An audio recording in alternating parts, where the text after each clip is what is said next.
Hello everyone and welcome to Kings Talk presented by Cap City Crown. This is Tony. With me as always, we've got John. After a hard-fought battle against the Warriors last Tuesday to win the West Group C and go to the NBA in-season tournament, so pumped to get there, but they get bounced in the quarterfinals against the Pelicans. I don't think it was that close of a game after a certain point, although the Kings made it close. And just, kind of a lackluster game. Performance for the Kings in that game.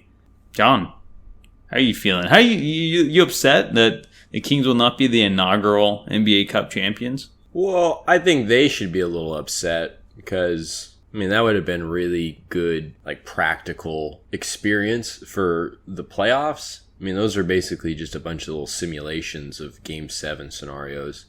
And you saw it against the Pelicans. They couldn't really mount a complete run. There'd be times where their offense was scoring, but they weren't getting stops. And then there were points where they were getting stops, but they couldn't, mount any kind of a comeback or anything like that because their offense wasn't really doing anything. They turned the ball over a lot. They basically, with turnovers late in the first quarter, kind of had the air sucked out of them. And then the Pelicans basically answered everything the Kings tried to do, and they basically were just doing a stiff arm to the Kings the whole game. It never allowed them to get within stride of them. And it really did kind of feel like after the first 3 quarters of the first quarter, it was kind of a subdued performance, a little bit of not necessarily a boring game, but not all that exciting.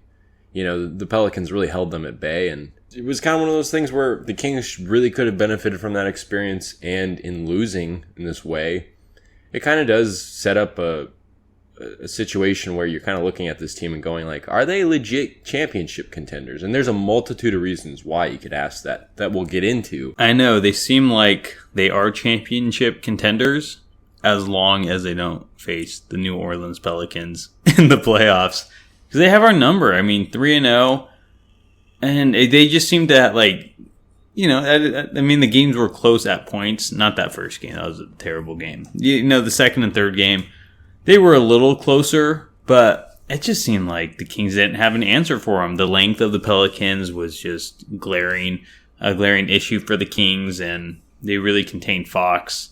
And man, when Sacramento's 3 ball stops falling, it kind of just halts their offense. I think they just need kind of a contingency plan for if that 3's not dropping, because they just keep jacking them up. And I get it, shooters got to shoot, right? But sometimes it's just Fox and Sabonis are our boys, are our scorers when the 3 ball's not dropping, right? Because, they're kind of just three-point shooters around them, right? But I don't know. I wanted to see them get a little more into the paint last night. I guess Monk, too. Monk fits that category with Sabonis, Fox. I don't know, man. The 3 ball was so hot in that first quarter, and then I feel like it just went absolutely cold. Yeah, they got crushed in paint points. They had 38 to New Orleans' 52. And again, it was just the length was just ridiculous, I guess. And Fox had 6 turnovers, 5 of which came in the first half. I think Monk had 3. They really did a good job. And I think Fox still had a good game in the scoring column, but overall he was contained to a certain degree because he and Monk really weren't allowed to kind of open things up. And, that poses a lot of issues. On top of what Mike Brown said after the game, which is his team's just not running as hard as they did a year ago.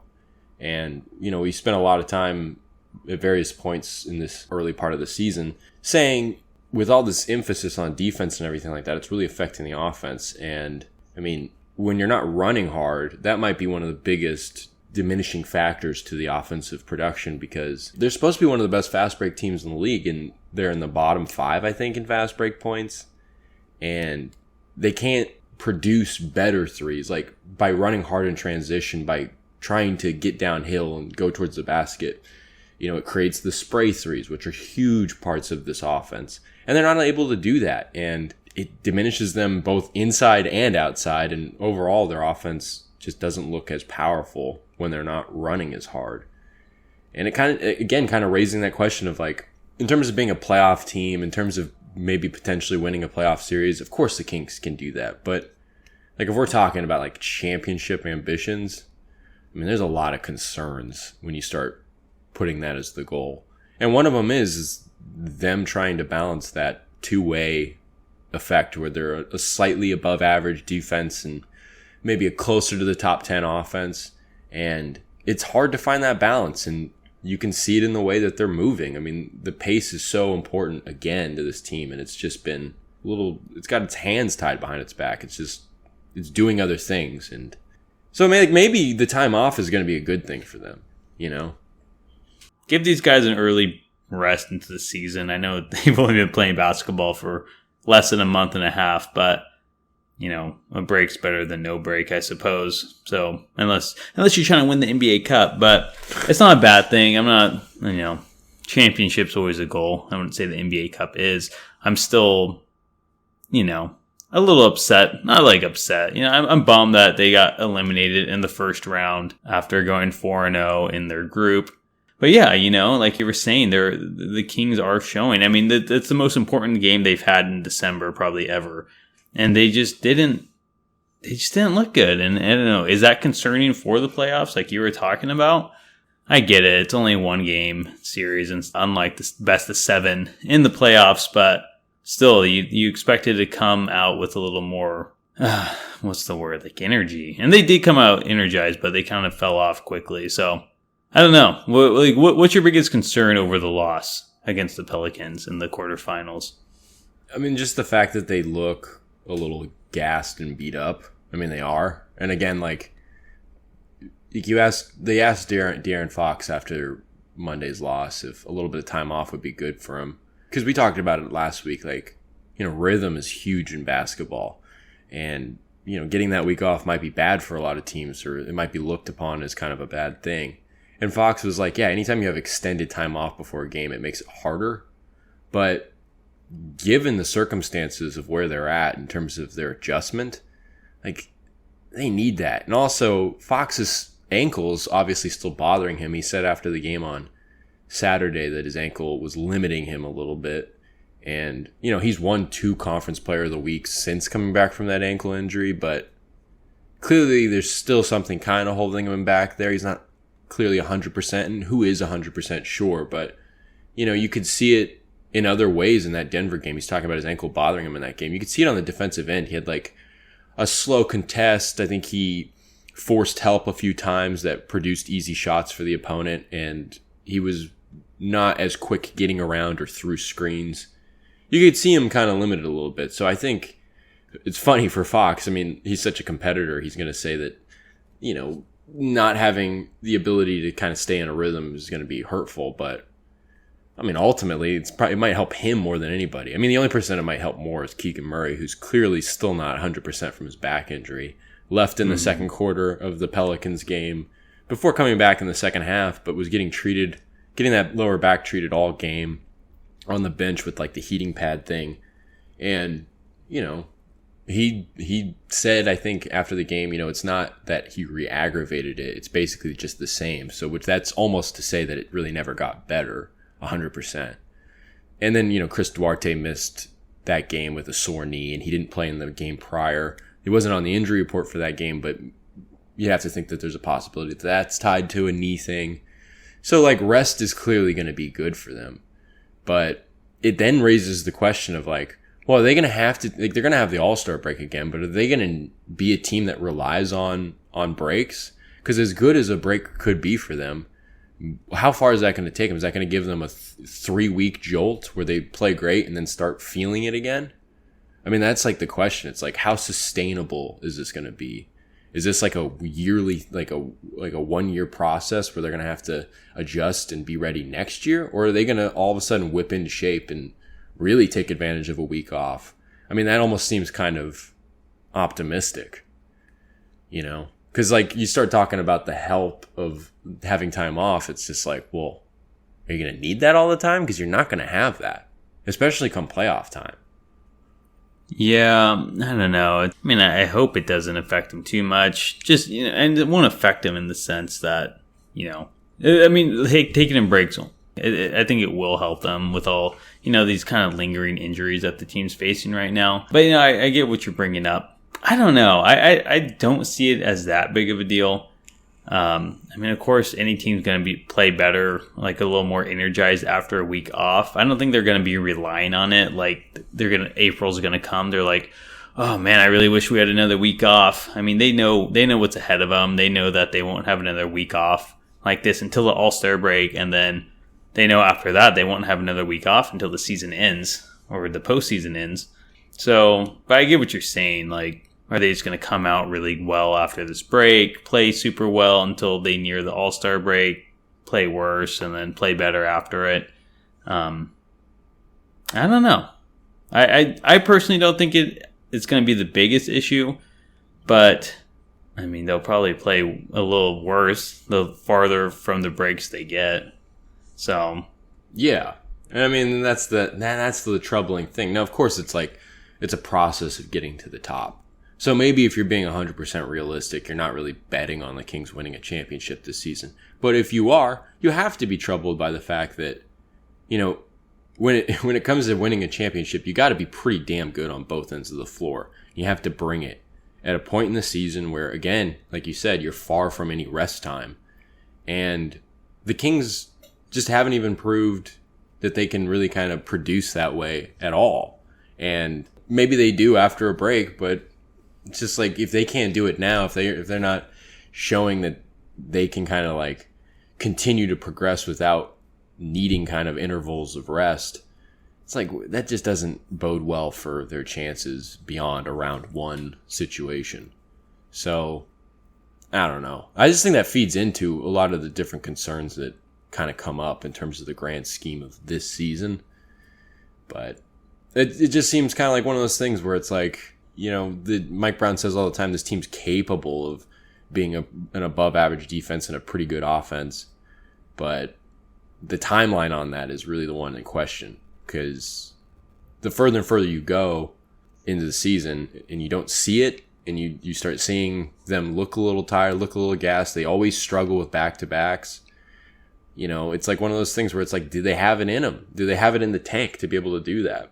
So I think that's definitely a question to consider. Yeah, no, this is a good question too. And I mean, that kind of brings back to your point of playing both sides of the ball. They're getting more tired easily.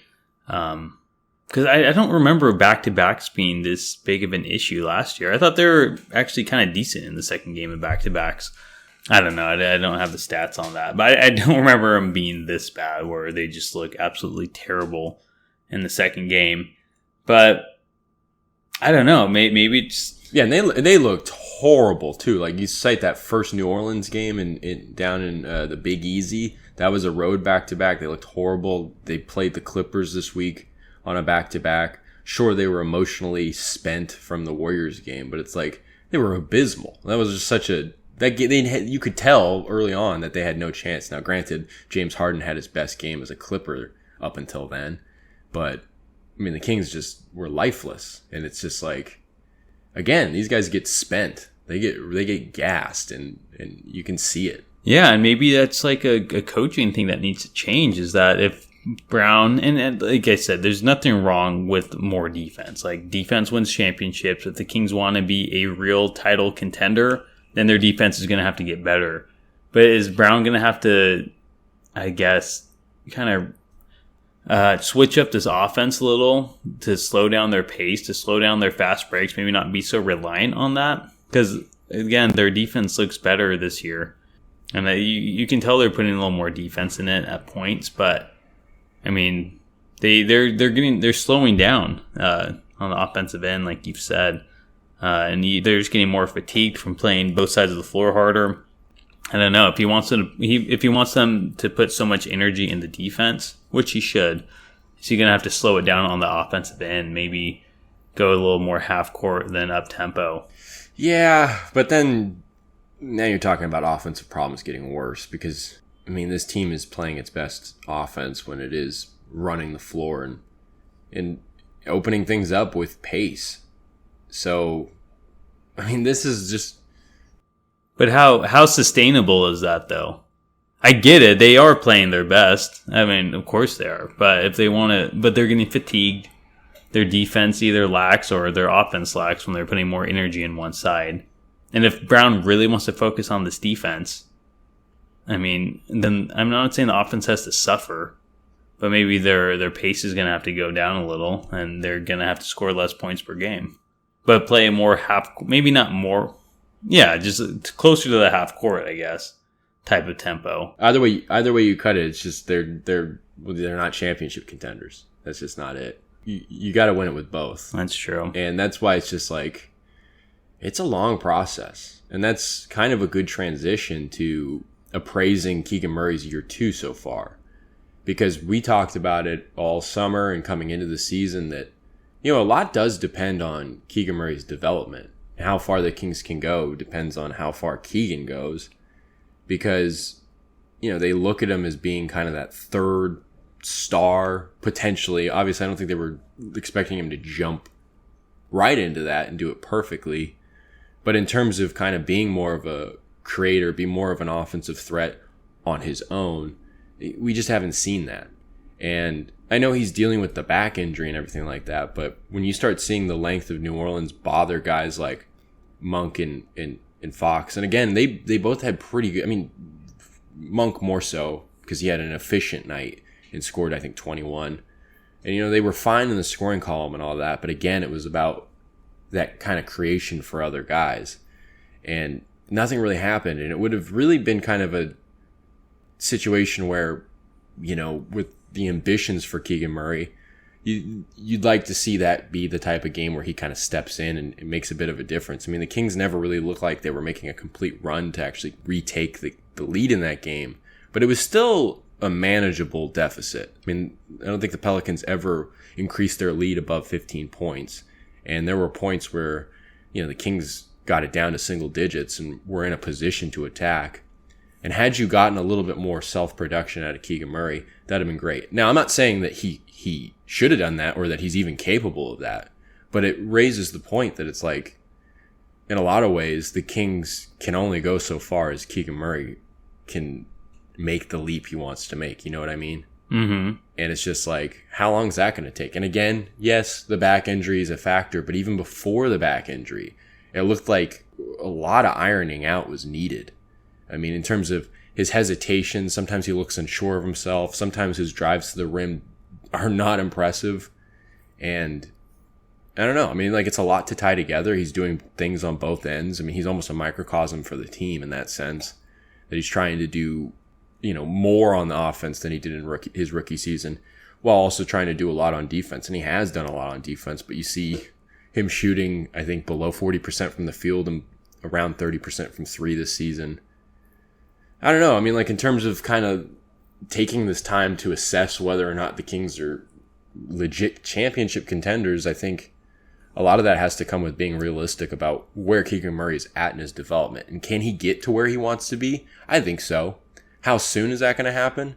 It seems like this is going to be a massive adjustment that's going to take more time than anything he's really had to prove. I mean, he's shown that he can adjust to the NBA game and all that stuff and kind of fight through adversity. But this is a big ask, and this is a huge jump. I mean, you're basically asking him to be the third best player on the team, and that's not easy. And again, will he do that one day? I would bet on it. And will the Kings be really good because of that? Absolutely. But is that going to happen this season? I'm not convinced. Are you? No, not yet. I mean, he hasn't shown anything. Yeah, we saw his NBA Summer League, and that was just fantastic. Again, he's playing against Summer League talent, but it was promising. It's like, okay, like he can do these kind of things, maybe. And he hasn't really, he's evolved in more of a two-way player. I mean, his defense has been pretty great in some games, but I haven't really seen him do anything on the offensive end other than being that catch and shoot guy, which isn't, I mean, unless you're Klay Thompson, I mean, it's just not really it's not going to be that third guy that you really need, that the Kings need to score, as a scorer. Yeah, like you said, his clips are down. He's not shooting as well. And I think a lot has to do with maybe that back injury and him giving so much more energy on the defensive end. But like away from the 3-point line, he hasn't done anything. Like I don't know. He's not, I haven't seen him take one good shot creation, maybe a step back here and there. But other than that, I mean, his drives to the rim are atrocious. It's like he's just, I don't know, he's second guessing himself like every step to the rim he takes on a drive. And he just throws up like the weakest layup. Like, go up strong. He had one against the Pelicans the other night against Ingram where he just like slowly walked in and just kind of threw it up there and missed. I'm like, dude, like you're a strong athletic guy. Mm-hmm. Go up with it. And I mean, even just try to throw it down or draw some contact at that point. And if he wants to be... Yeah, I mean, well, just on that play specifically, I mean, we're talking about Mike Brown saying they're not running as hard. One of the things he said is oftentimes you'll see guys kind of stop at the wing or the kind of like free throw line extended, which is that line of the free throw line sideline to sideline, kind of pause there and not go into the paint, which would create spray threes. In that situation you're talking about, had he just gone to the rim, he may have forced help from somebody. I think Barnes was in one corner and Herter was going to the other corner. Had he forced help, he either, could have put up the shot and got to the line or had a better chance of, making it because he would have been a little more confident at it. Or more likely, and what Mike Brown would love to see, is he could have sprayed it out. Created just enough space for the guy in the corner. And he didn't do that. The indecision not only hurt himself, but he hurt opportunities for people around him. And it really limited what could have happened in that play. Sorry to interrupt. No, it's okay. I mean, it's a great analysis of the play. He hasn't shown anything on the offensive end. And yeah, I mean, this team is relying on him as that next step to be that championship contending team. And he just hasn't really shown it. And I don't blame him. I mean, it's a big ask. But, I mean, he's only gotten worse on the offensive end this year at all, like, if anything. So, that's not a good look either. I think he has it in him. I just don't know if it'll come around this year. I just want to see him be more confident as a player. He just seems timid. I hate watching him dribble, really. Even just like taking the ball up the court, even just for like 2 seconds before he passes. He doesn't look even confident dribbling there. Or his technique doesn't look good, his form. He has a long way to go still. And again, it's just like, this isn't like a doom and gloom like the Kings need to blow it up. Obviously, that's not the case. But it is a realistic kind of assessment of where they're at and where they can be this season. And it's just like, I don't know. I mean, Keegan Murray is almost a microcosm of the whole team in that there's that effort on both ends. It's affecting both ends in a certain way, most of the offensive end. And the Kings clearly view Keegan Murray as a huge part of what they're going to be able to do if they are going to be a championship team. And until he gets there, I don't know if the Kings are convincing or 100% legitimate contenders. Yeah, I agree. I mean, they're just not. They're just missing that extra guy, that third guy.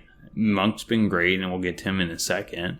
Herter looks great at moments, but they need a consistent guy, especially in the starting lineup, who's going to throw up 18 a game consistently, and that's what they're just really lacking right now. That's why they talk about that third star is so important for them. And I don't know. Like, it's nice waiting on Murray. He has that potential, but is it going to be this year? I mean, it's starting to look like no. More and more like a no, at least. Next year, I guess we'll have our hopes up then again.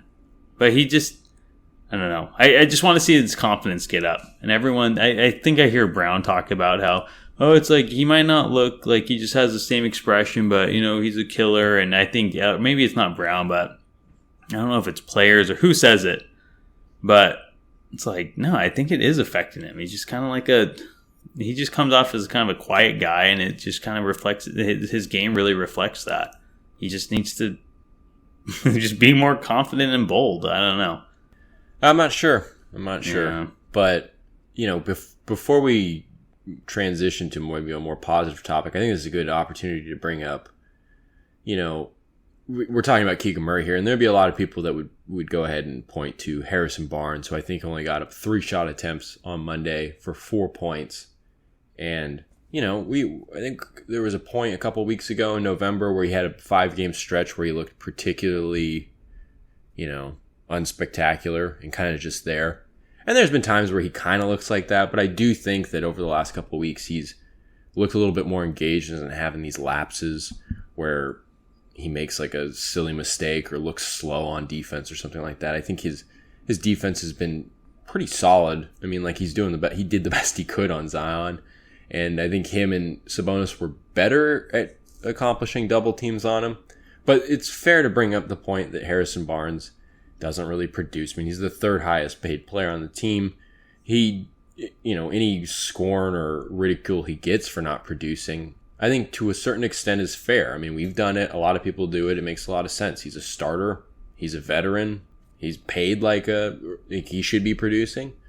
But Mike Brown said something interesting when asked 2 questions about Harrison Barnes after Monday's loss. He said, he clarified for everybody. He's like, I don't know if you guys know this, but I don't call any plays for Harrison Barnes. He's supposed to be getting his shots, open shots, through the rhythm of the offense. And whatever comes to him will come to him. Meanwhile, he's going to be taking on tough defensive assignments and rebounding. And I think that's kind of fair. I mean, we've said that about Barnes. He's kind of like a putty, kind of like fills in the cracks of what's left over and stuff like that, and can kind of do that stuff. And he did a really good job of that last season. Maybe he's lacking in it a little bit this season.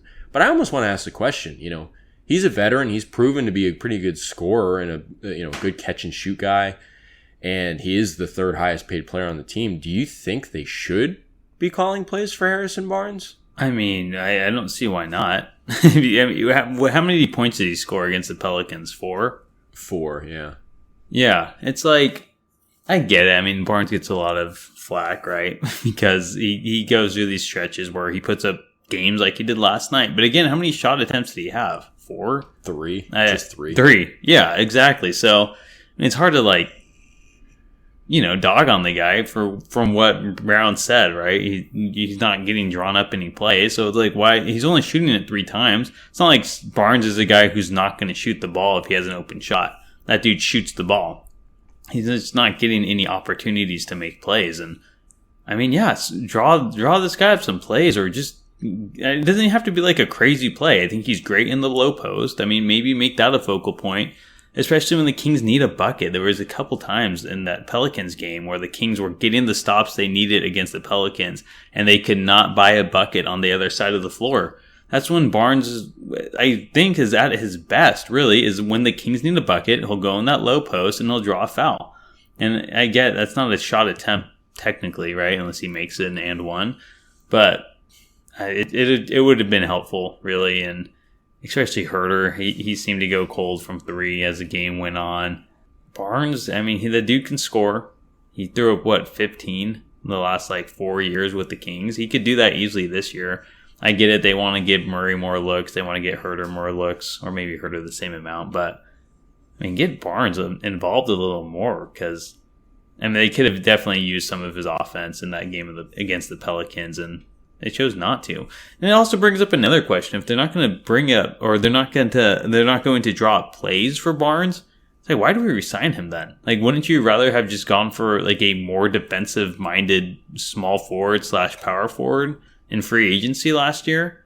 I don't know if one was available, but if Barnes ain't scoring on offense, I mean, I don't think Barnes is a terrible defender, but he's not the best one ever. I get it. He's versatile and he stands his ground as best as he can, but there's definitely a lot of better options out there for defense. And that, I don't know. I get it. He's a great 3-point shooter, but if he's only putting up 3 shots like he did in an important game, the most important game in December, what's the point? What's the point of having him? Is that how it's going to be in the playoffs? I'd rather just have a great defender. Yeah. I mean, I think also it's in terms of calling something for Barnes, I mean, he recognizes the talent around him, and he is going to just wait for a shot to open things up. But it's you almost want to facilitate a little bit more of a team-wide aggression, and doing that would be good. And you mentioned the ability to get to the line, and sometimes he does that on his own accord. I think there have been times this season where you'd like to see him do that, and he doesn't do it. But, I mean, if you're talking about a situation specifically like the one, against the Pelicans where later in the game where they were getting stops, if Barnes did, I mean, I don't know 100%. I never played in the NBA, never coached in the NBA. I don't know if it's normal to try to have a play call for a guy to try to just get to the line like Barnes. But that would not have been a bad thing, because not only would you have given yourself an opportunity to get some points that they were not getting with just normal shot attempts and trying to, produce good looks with the offense, you'd be getting the shots with the free throws, and that would also be facilitating better defensive play because, the Pelicans would have to be taking it out from the net. You'd have a set defense, all of that. But also, another thing about calling plays for Barnes is that, you'll see Barnes get a few DHO 3 opportunities, but if Mike Brown's not calling plays for him, then obviously that is just being produced through the rhythm and the reads of the offense.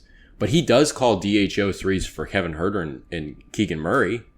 And, he calls a DHO 3 for Kevin Huerter to start every game for the last couple of games.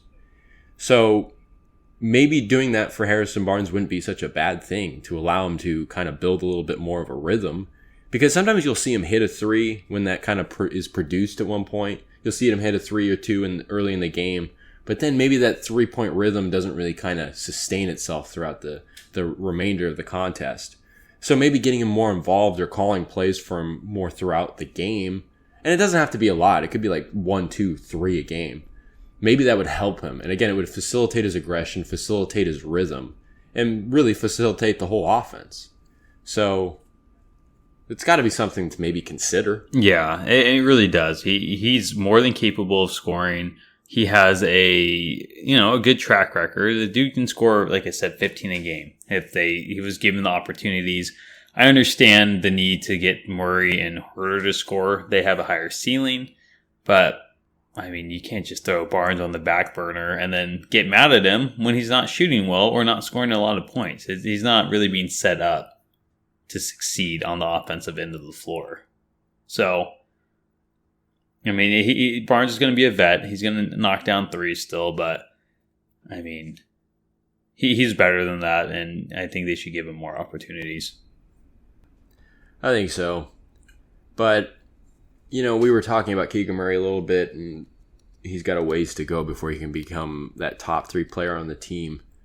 But until he does that, it seems like the third best player on the team, especially this season, is Malik Monk, who is probably the one topic that we can be a little positive about, because I think Malik Monk has made a better case for himself for Sixth Man of the Year, even better than last season. And he's just been terrific. He's the spark plug. He's the closest thing to Fox in terms of, turning a corner, getting into the lane, and either creating for himself or others. And the great thing about Monk is he likes to do the latter more than anything. He loves to lob it up, spray it out, dump it off.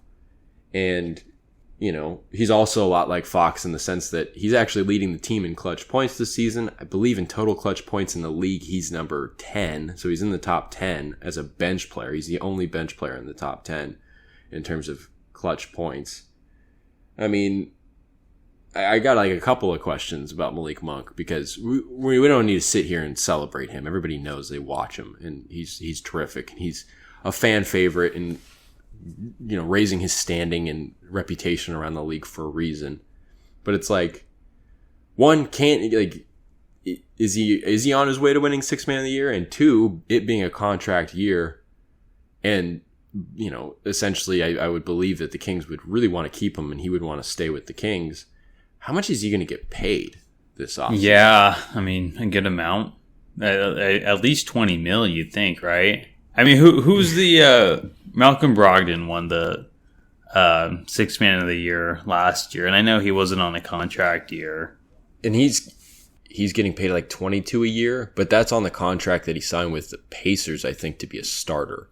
And then another guy that you would maybe bring up is Tyler Hero, who won Sixth Man of the Year, 2 seasons ago? But he started every game over the last, all of last season and in his 8 games this year. So he's a starter. They've never really kind of viewed him as a long-term Sixth Man of the Year. So yeah, I would think about $20 million, 2021 maybe. Yeah, that makes sense. And how many,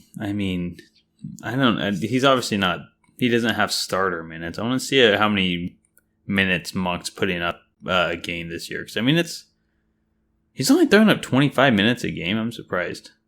Seems like he's always in there, but he's just so critical. He's averaging almost 15 a game.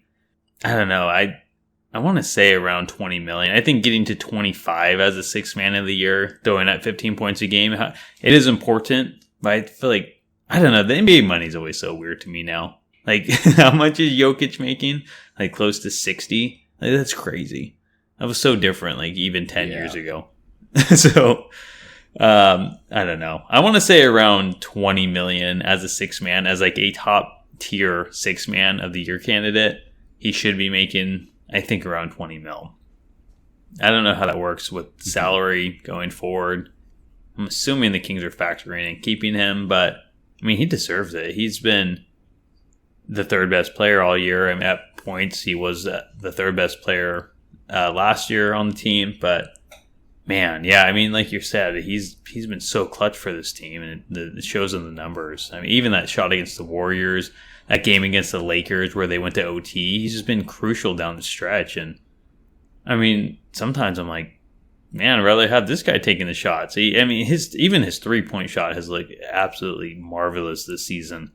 He's just such a crucial part of this team. They have to do what they have to do to keep him, but it's going to cost a pretty penny. And you talk about the kind of inflating contracts in the NBA and just kind of how crazy the money is getting. You know, you look at Malik Monk, he's up for a contract. I think Emmanuel Quickley's on a team option right now, so he's going to need a contract, I think, at some point soon, if I'm not mistaken. And it's just like, are we going to start seeing like a little trend of high-paid six men of the year? I mean, like, is there going to be a boost there and money doled out to guys like those? I mean, it gets interesting, and it's also just like, well, are they going to have to like, I mean, and then we're talking in the off season, obviously, in terms of working out the money situation. And so maybe they can move them beforehand in a different trade or something like that. But it's like, are they going to have to like move Barnes? Are they going to have to, I don't know. I mean, Malik Monk's raised a lot of questions because he's been so good. I mean, he seems like he's on his way to winning sixth man of the year. I mean, he's got to be the favorite right now, I would imagine. He's been clutch. He's been huge. He's been one of the best players on a really good team. I don't know. You know, you almost want to be like, man, this guy could be an all-star. I mean, like, I don't think that's obviously going to happen for a bench player, but it's just like, he's raised a lot of interesting questions about, you know, the financial aspects of what's to come for this team, because he's important and he's key. I mean, he's clearly the closest thing they have to Fox, and like he said after the Denver win, particularly in late game situations, you can't stop him and Fox. It's very difficult. I mean, ask the Pelicans that, but you know, more often than not, it's a very lethal handful for any defense to deal with in a late game situation. Just again, that's more of a optimistic topic to kind of discuss as the Kings sit here in limbo of elimination from the NBA season, in-season tournament. But Malik Monk's king. I didn't know that. How'd you learn?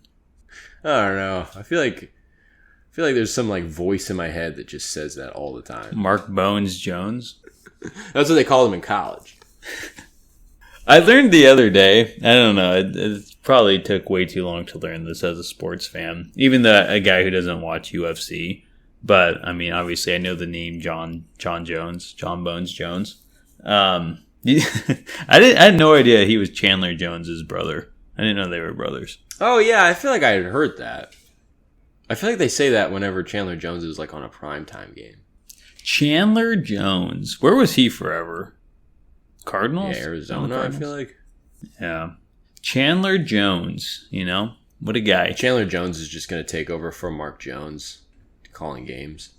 He just comes in one day. It's Chandler Jones and Katie Christensen here. Katie Christensen and Mark Jones. I chose to listen to them last night instead of the TNT broadcast. I feel like I always go away from national TV broadcasts. I don't really like those ones. I don't mind some of them. Stan Van Gundy is terrible. He is so annoying. I cannot stand listening to him. Some of his commentary is not bad. Some of it's like, what are you talking about? Like, I have no idea what you're talking about.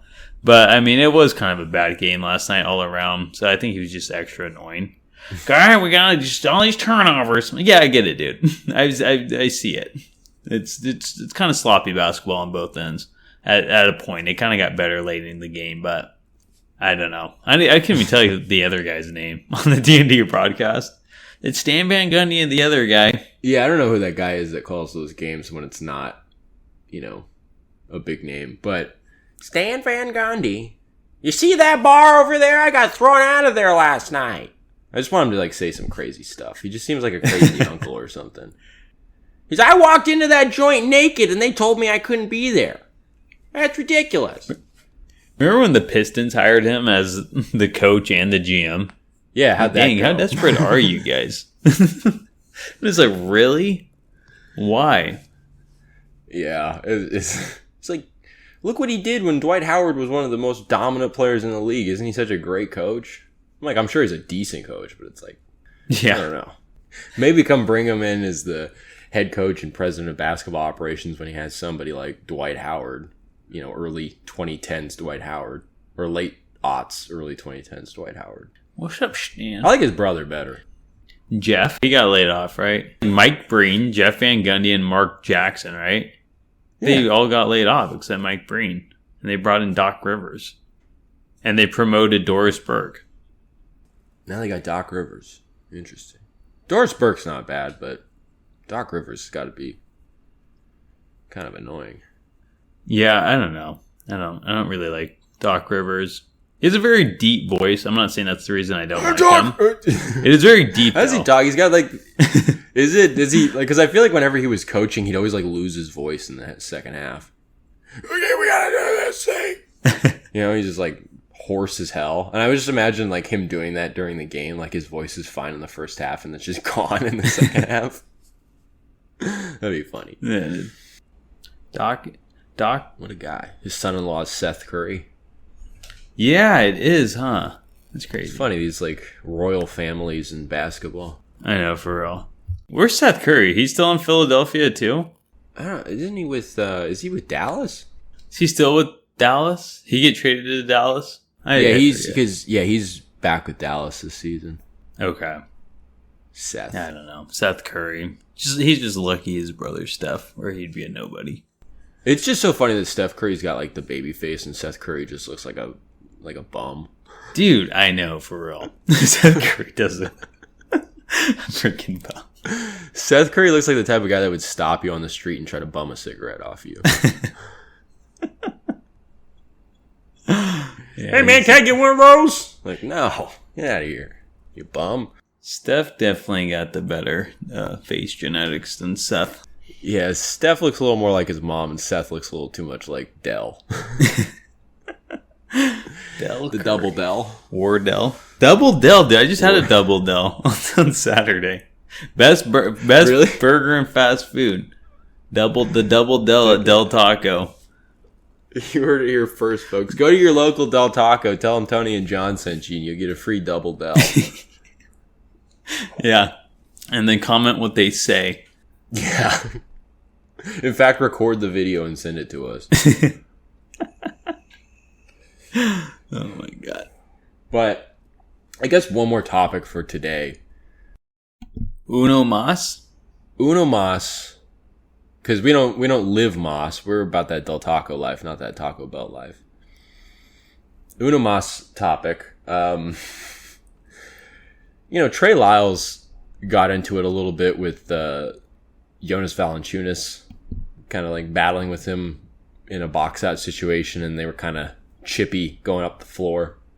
And, it harkened back obviously to his situation with Brook Lopez, which was funny because it was actually kind of funny listening to Katie Christensen and Mark Jones go who was that against? Was that Rudy Gobert last season? They didn't remember the specifics. Oh, that's of the Brook funny. Lopez thing. They might have just been, they were obviously just blanking, but they were like, who was it? And it took a while for them to figure out that it was. In their defense, because I was listening to TNT, so I didn't hear that part because I wasn't listening to them. But I was totally blanking too. It took me forever. I'm like, who? I thought it was Valanciunas because I'm like, was it Valanciunas? I'm like, is this the second time? But I looked it up. I'm like, oh, it was Brook Lopez. So yeah, right. In their defense, I didn't know either. Okay, yeah. So there was a cosmic brain fart that affected multiple people. Fair. Not any problem on them. But the situation with Valanciunas, again, harken back to that situation with Brook Lopez last season. And it just seems like Trey Lyles, we called him the glue guy, but if you wanted to give him another moniker, I mean, he might be the attack dog. Dude. You think that's a pretty fair assessment? Yeah, I think so. What do you think that does for the team? I mean, like, how do you think that benefits the team? And do you think it is just all beneficial? Yeah, for sure. Especially the way Trey Lyles does it. He's not like, I think he's the enforcer, the attack dog enforcer kind of guy. He's going to back up his guys, maybe back himself up like he did. He's not going to let the team get pushed around. I don't think he's, what's the word? Like, I can't think of the word off the top of my head. But, he's not like, I'm just going to stick to it. What's the word? Like, he knows what he's doing. He's not going to do anything crazy and get himself suspended. Or maybe if he does, it's for a game, because he could have very well got ejected last night for that play. But like Draymond, I'd say he's a little like reckless, I guess. Maybe that's the word I'm trying to think of. Like sometimes it's like, yeah, there's a lack of composure. Yeah, you're saying there's an element of composure. To Lyles. Yeah, he's not going to do anything crazy. He's going to stand up for his guys, stand up for himself, but not get suspended for 5 games for putting Rudy Gobert in a headlock kind of thing. So I love it. I mean, it's nice knowing that a guy on that team exists and has your back through it all. So I love Lyles, and that's another reason why Lyles is such a fan favorite too. He's just so great at being a great teammate, and I think that just really shows who he is. Yeah, I remember when the Brook Lopez thing happened, I was a little concerned. I was like, you got to maintain. I think in terms of composure, there was a little bit lacking in that Brook Lopez situation, but I definitely see what that does in terms of team chemistry and bond when someone's got your back. And you saw JaVale McGee. I think Trey Murphy was kind of, or somebody, it wasn't Trey Murphy, but somebody on, they were checking in at the same time Lyles was about to check in, and he was kind of like chirping to Lyles, and JaVale McGee came up and defended him. So it kind of creates this kind of nexus of that. It leads in. So one guy defends him, then another guy's going to come in and defend him. Everybody's got each other's back.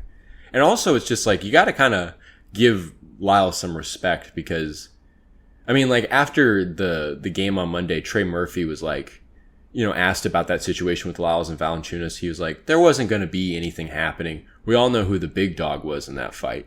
And it's like, yeah, okay, Valanciunas is bigger and maybe he could thump Lyles, but it's like, that makes it all the better that Lyles is fearless going up against the bigger guys. And Mark Jones and Katie Christensen said it. They're like, he's not going after point guards. He's going after guys that are bigger than him. A 7-footer in Brook Lopez, a 7-footer in Valanciunas.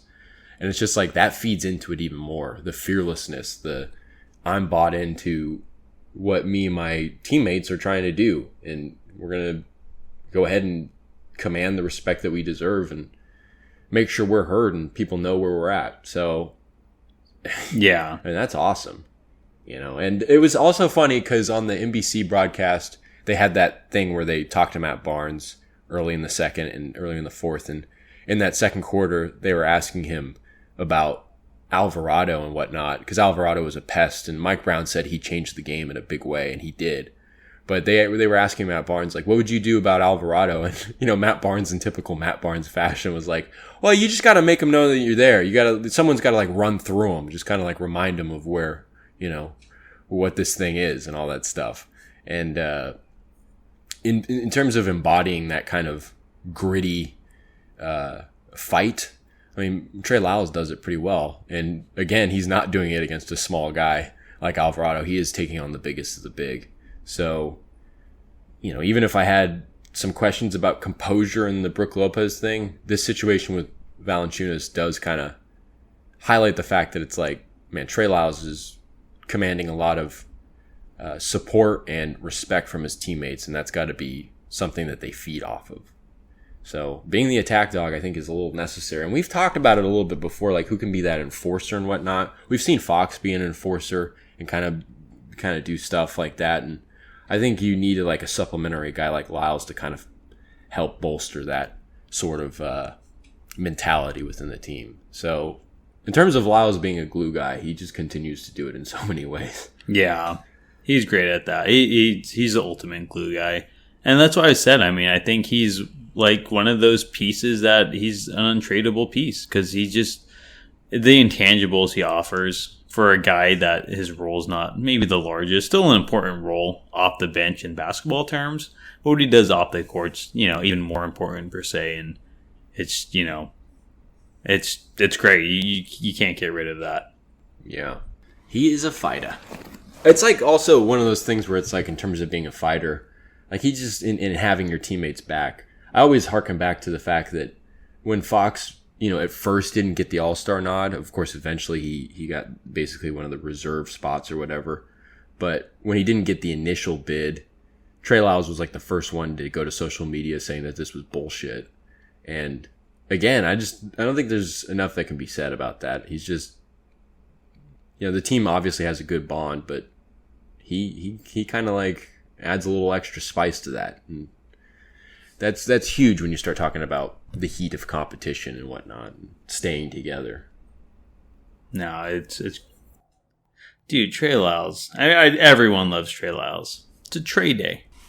Trey Day. He should get drinks free in Sacramento. Dude, he should. If I owned a bar, if I saw Trey Lyles walk in, I'd be like, all right, Trey. Drinks on the house, dude. I know we're only barely breaking even here at this bar, but I'm willing to go bankrupt just to give Trey Lyles free drinks for life. Who else, right? Who would you rather give free drinks to? Trey Lyles or Colby Jones? Come on.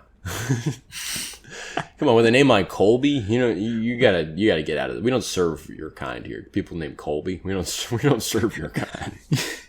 With a name like Colby, you go ahead, you hit the back door. That's what you did. You ID check him. You're the bouncer. Excuse me, you have to leave. Like, what? I'm of age. Oh yeah, we don't allow Colbys in here. He points to the sign. No Colbys allowed. No Colbys. Colbys need not apply. The man, the myth, the Colby. Yeah. Colby Jones. Who would have thought we'd be talking about him? I know, he just made his way up. That's what happens when you have the name of Colby. You just command attention. Yeah, there's a spotlight on you. Yeah, puts a spotlight on you. Couldn't have said it better myself. But I think that's all the topics we have today. The Kings, they don't play for a week. Like we said earlier, they're going to have a nice break. A lot of time off. Nice time off. Hopefully they get their injuries settled out. Keegan Murray's back. Chris Duarte's knee. De'Aaron Fox's ankle.